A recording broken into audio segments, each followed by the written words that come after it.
U Rijeci smo u bioskopu Art Kino, gde večeras imamo premijeru.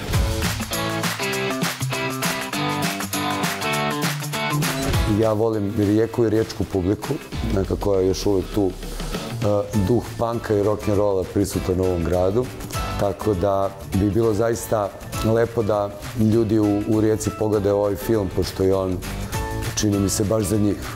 Film o Božjim čudima, jedno duboko autorsko intimno promišljanje o tome što kršćanstvo jest, što je kršćanstvo nama, a Boga mi i o tome što smo mi kršćanstvo.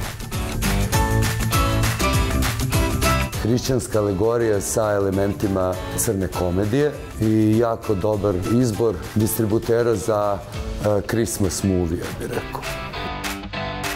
Zaista miks nekakvih njegovih ranijih radova sa tim godinama, iskustvom koje ima, zreliji, ozbiljniji i film zaista za razmišljanje. Nisu svi dijelovi filma komični, neki su vrlo tragični.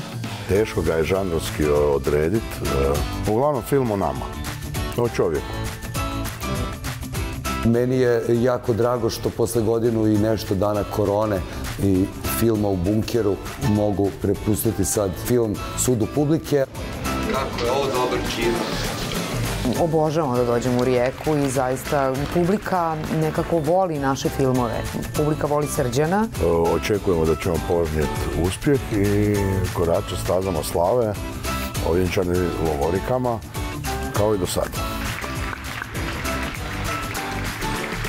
Meni je film odličan i veselim se još jednom ga pogledati jer ima jako puno detalja, simbola, simbolike.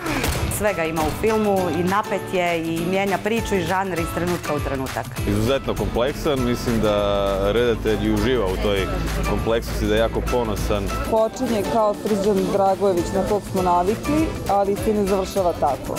Mogu reći da je jedan od njegovih boljih filmova i mene se dojmi onako. Vrlo zanimljiv film, pun alegorija. Svakako jako zanimljivo i onako daje čovjeku puno toga za razmišljanje. Publiku pozivam vas u kameru.